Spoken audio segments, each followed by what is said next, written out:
Assalamualaikum warahmatullahi wabarakatuh. Pembahasan kali ini mengenai 40 amalan agar tidak diganggu syaitan. Berdasarkan Al-Quran dan Sunnah. Bagian 16-40. Amalan ke-16. Tidak sholat ketika matahari terbit dan ketika matahari tenggelam. Dari Ibnu Umar radhiyallahu anhuma, Rasulullah shallallahu alaihi wasallam bersabda, yang artinya, janganlah mengerjakan sholat kalian ketika matahari terbit dan matahari tenggelam karena ketika itu terbit dua tanduk setan. Hadis riwayat Bukhari dan Muslim. Dari Anas bin Malik radhiyallahu anhu, Rasulullah shallallahu alaihi wasallam bersabda, yang artinya, janganlah sholat ketika matahari terbit dan janganlah sholat ketika matahari tenggelam karena ketika itu matahari terbit dan tenggelam di atas tanduk setan.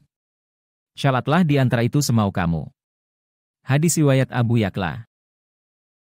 Anas berkata bahwa ia pernah mendengar Rasulullah Shallallahu Alaihi Wasallam bersabda, yang artinya, ini adalah sholat orang munafik.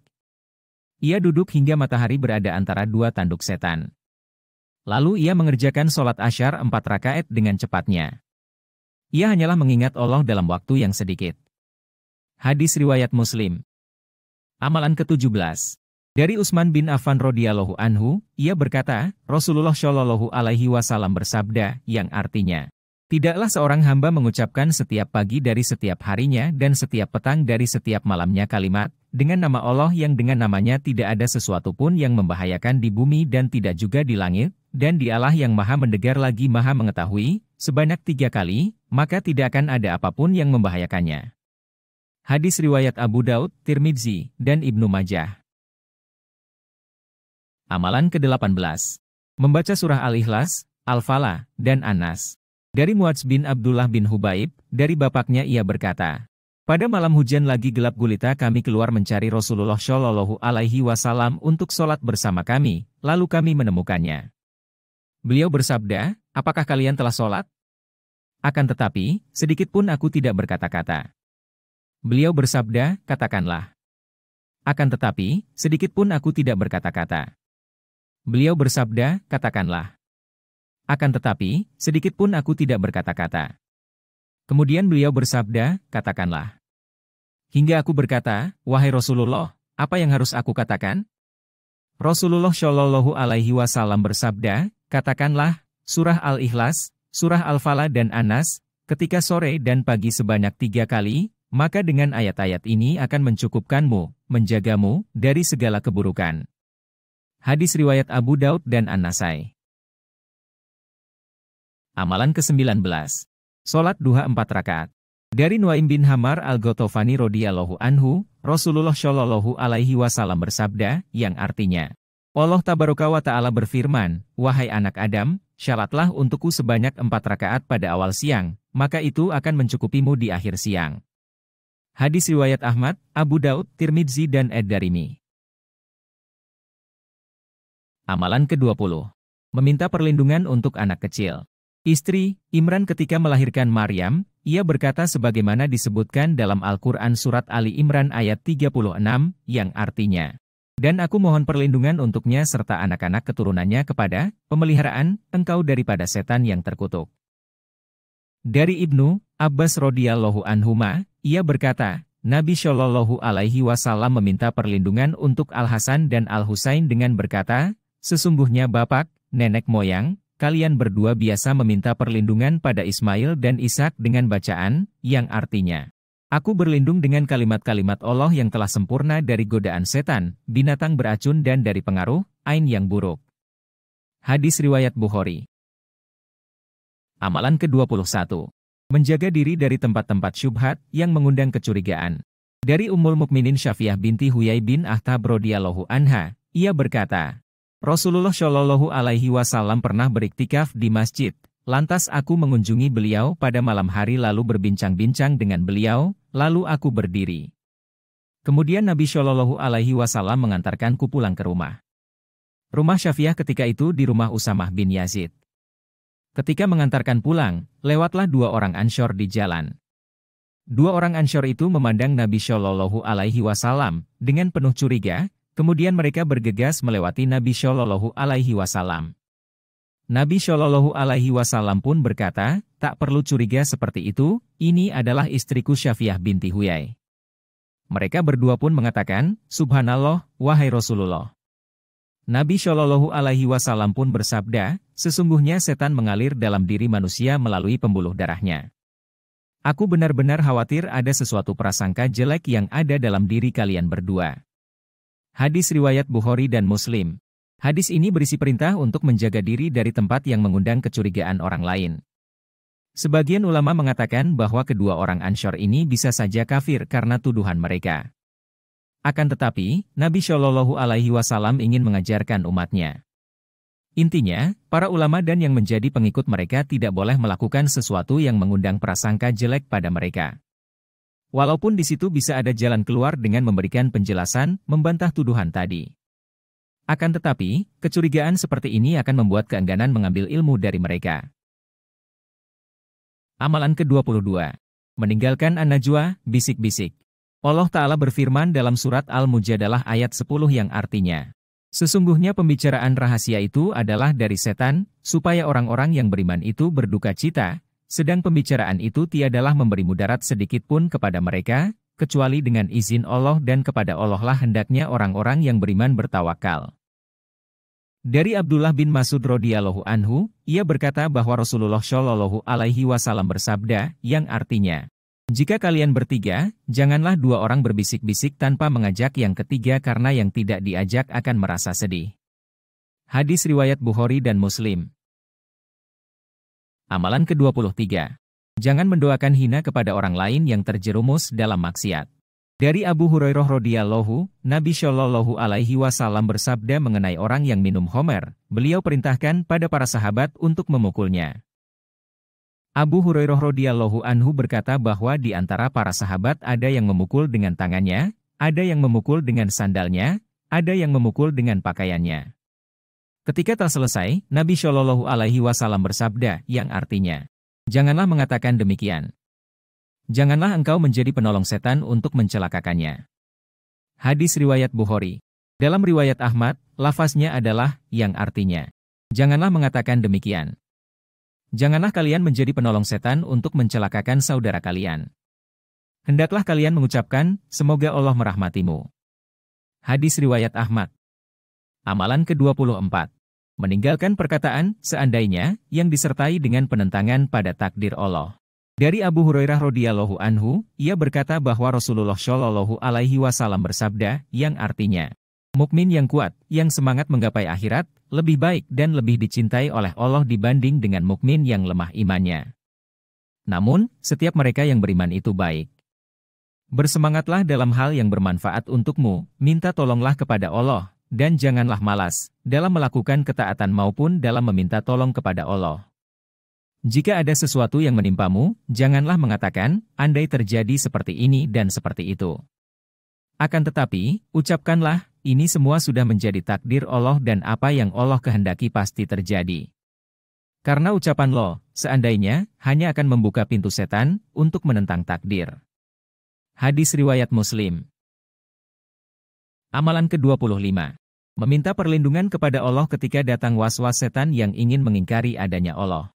Dari Abu Hurairah radhiyallahu anhu, ia berkata bahwa Rasulullah Shallallahu Alaihi Wasallam bersabda, yang artinya, setan datang pada salah seorang di antara kalian, lalu ia berkata, siapa yang menciptakan ini, siapa yang menciptakan itu? Setan pun akhirnya mengatakan, siapa yang menciptakan Rabbmu? Jika sampai seperti itu, minta perlindunganlah kepada Allah dan berhentilah dari bertanya seperti itu. Hadis riwayat Bukhari dan Muslim. Dari Abu Hurairah radhiyallahu anhu, ia berkata bahwa Rasulullah Shallallahu Alaihi Wasallam bersabda, yang artinya, manusia akan terus bertanya-tanya, sampai muncul pertanyaan, Allah menciptakan makhluk ini, lantas siapakah yang menciptakan Allah? Siapa yang mendapati dari yang demikian itu, maka ucapkanlah, aku beriman kepada Allah. Hadis riwayat Muslim. Amalan ke-26. Meminta perlindungan kepada Allah ketika meredam marah. Allah Ta'ala berfirman dalam surat Al-A'raf ayat 200, yang artinya, dan jika setan datang menggodamu, maka berlindunglah kepada Allah. Sesungguhnya Dia Maha Mendengar, Maha Mengetahui. Sulaiman bin Syurad radhiyallahu anhu berkata, Pada suatu hari aku duduk bersama-sama Nabi Shallallahu Alaihi Wasallam sedangkan dua orang lelaki saling mengeluarkan kata-kata kotor satu dan lainnya. Salah seorang daripadanya telah merah mukanya dan tegang pula urat lehernya. Lalu Rasulullah Shallallahu Alaihi Wasallam bersabda, sesungguhnya aku tahu satu perkataan sekiranya dibaca tentu hilang rasa marahnya jika sekiranya ia mau membaca, A'udzubillahi minasyaitani, aku berlindung kepada Allah dari godaan setan, niscaya hilang kemarahan yang dialaminya. Hadis riwayat Bukhari. Juga ada hadits dari Abu Hurairah radhiyallahu anhu, Nabi Shallallahu Alaihi Wasallam bersabda, yang artinya, jika seseorang dalam keadaan marah, lantas ia ucapkan, A'udzubillah, aku meminta perlindungan kepada Allah, maka redamlah marahnya. Hadis riwayat As-Sahmi. Amalan ke-27. Meminta perlindungan kepada Allah ketika mendengar suara anjing menggonggong dan suara keledai. Dari Abu Hurairah radhiyallahu anhu, ia berkata bahwa Nabi Shallallahu Alaihi Wasallam bersabda, yang artinya, jika kalian mendengar suara ayam jantan berkokok, mintalah karunia kepada Allah karena ayam jantan tersebut melihat malaikat. Jika kalian mendengar suara keledai, mintalah perlindungan kepada Allah dari setan karena keledai tersebut melihat setan. Hadis riwayat Bukhari dan Muslim. Dari Jabir bin Abdullah radhiyallahu anhu, ia berkata bahwa Rasulullah Shallallahu Alaihi Wasallam bersabda, yang artinya, jika kalian mendengar suara gonggongan anjing dan suara keledai pada malam hari, maka mintalah perlindungan kepada Allah karena anjing dan keledai tersebut melihat apa yang tidak kalian lihat. Hadis riwayat Abu Daud. Amalan ke-28. Membaca surah Al-Baqarah. Dari Abu Hurairah radhiyallahu anhu, Nabi Shallallahu Alaihi Wasallam bersabda, yang artinya, janganlah menjadikan rumah kalian seperti kuburan karena setan itu lari dari rumah yang di dalamnya dibacakan surah Al-Baqarah. Hadis riwayat Muslim. Amalan ke-29. Menyebut nama Allah, berzikir, ketika masuk rumah dan ketika makan. Dari Jabir bin Abdullah radhiyallahu anhu, ia pernah mendengar Nabi Shallallahu Alaihi Wasallam bersabda, yang artinya, jika seseorang memasuki rumahnya lantas ia menyebut nama Allah saat memasukinya, begitu pula saat ia makan, maka setan pun berkata pada teman-temannya, kalian tidak ada tempat untuk bermalam dan tidak ada jatah makan. Ketika ia memasuki rumahnya tanpa menyebut nama Allah, setan pun mengatakan pada teman-temannya, saat ini kalian mendapatkan tempat untuk bermalam. Ketika ia lupa menyebut nama Allah saat makan, maka setan pun berkata, kalian mendapat tempat bermalam dan jatah makan malam. Hadis riwayat Muslim. Amalan ke-30. Membaca zikir ketika mampir di suatu tempat. Dari Haulah binti Hakim As-Sulamiyah radhiyallahu anha, ia berkata, ia mendengar Rasulullah Shallallahu Alaihi Wasallam bersabda, yang artinya, jika salah seorang di antara kalian mampir pada suatu tempat, ucapkanlah, A'udzubillahi kalimatillahi tammati min syarri ma khalaq, artinya, aku meminta perlindungan kepada Allah dengan kalimatnya yang sempurna dari kejahatan segala makhluk. Bacaan tersebut akan membuat yang membacanya tidak mendapatkan mudarat sedikit pun juga sampai ia berpindah dari tempat tersebut. Hadis riwayat Muslim. Amalan ke-31. Mengucapkan zikir ketika kendaraan tergelincir. Dari Abul Malih dari seseorang, dia berkata, aku pernah diboncengi Nabi Shallallahu Alaihi Wasallam, lalu tunggangan yang kami naiki tergelincir. Kemudian aku pun mengatakan, celakalah setan.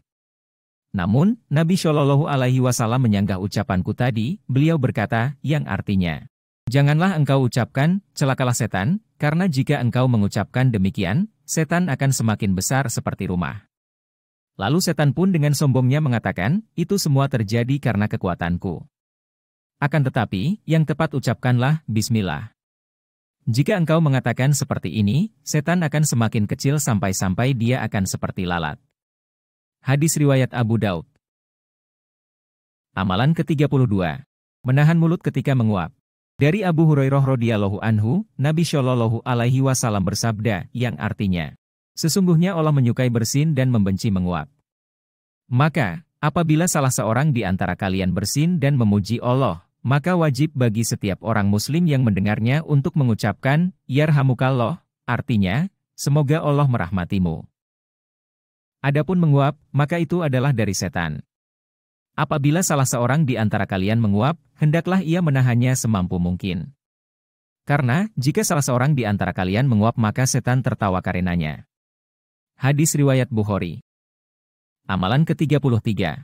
meninggalkan halwat dengan wanita.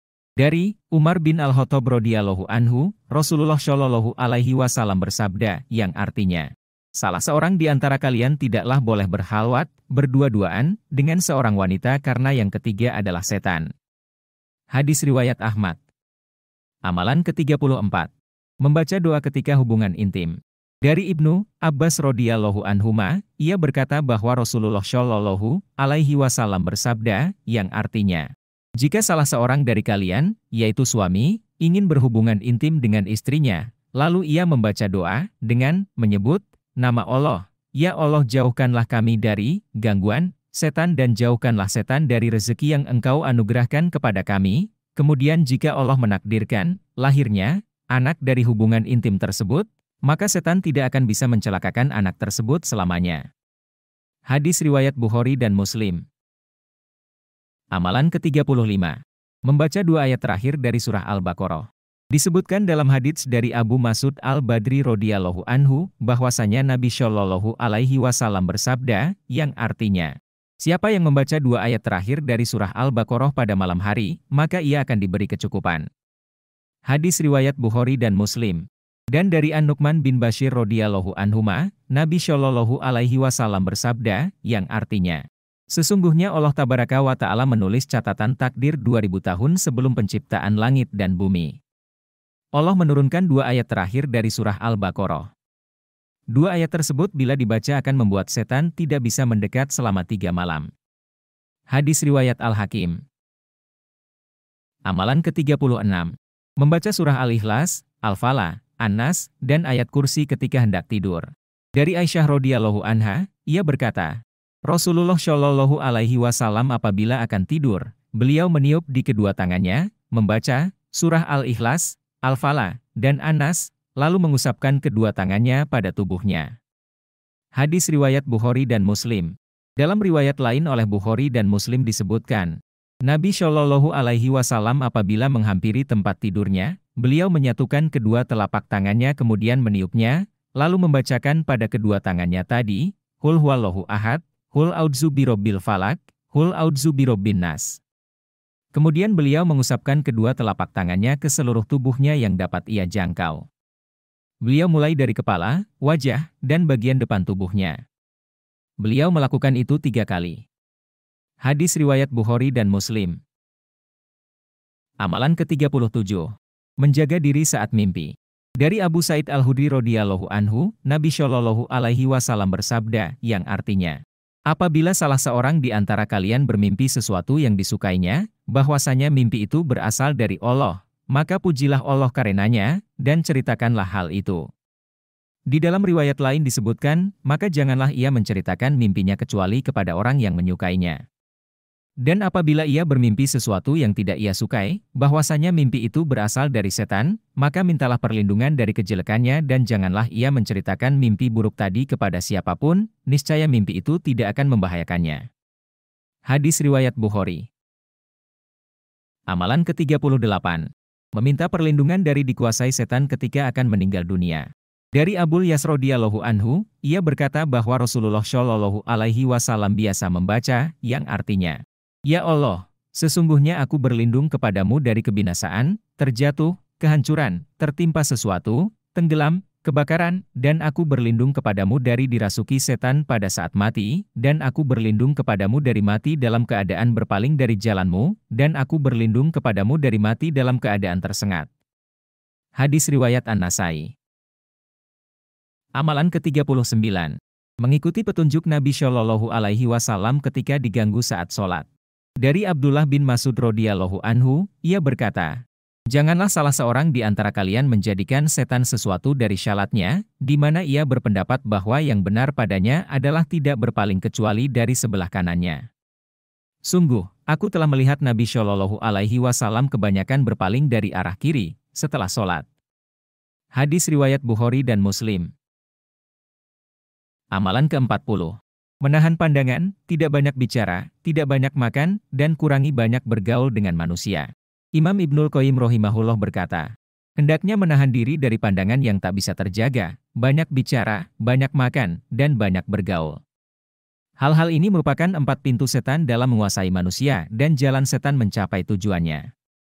Enggan menundukkan pandangan akan mengantarkan pada menganggap baik. Istihsan, yang dilihat akan menancap dalam hati, pikiran pun akan sibuk membayangkannya, hingga berpikiran agar tercapai tujuan.